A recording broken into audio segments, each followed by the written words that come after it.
some banks, including some community banks. So here's a little spaghetti drawing of the 31 banks we're talking about. And number one, what you can see here is there's not a lot of change from 05 to 11 in terms of total commercial real estate loans to total loans. So as I was mentioning earlier, one of the interesting things here in this slow extend and pretend period we've been going through is that overall exposure has not really changed a whole lot.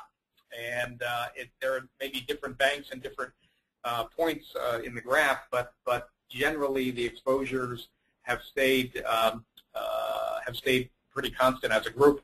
In order to yep, go ahead, John. Yeah, Martin, thanks.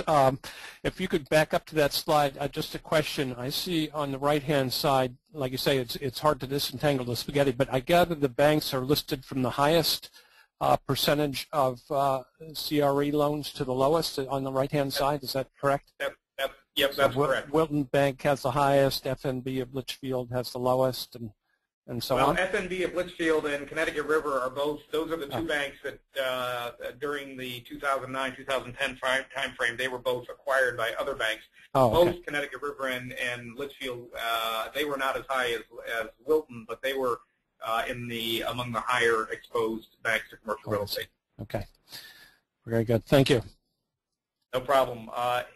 In order to try to make a little bit of sense out of that spaghetti diagram, this next table gives you an indication of the number of banks in each category. And what you can see is it appears that the peak of exposure was in the second half of 2009, and since then there's been some moderation of exposure, though again not dramatic, as is illustrated by that graph.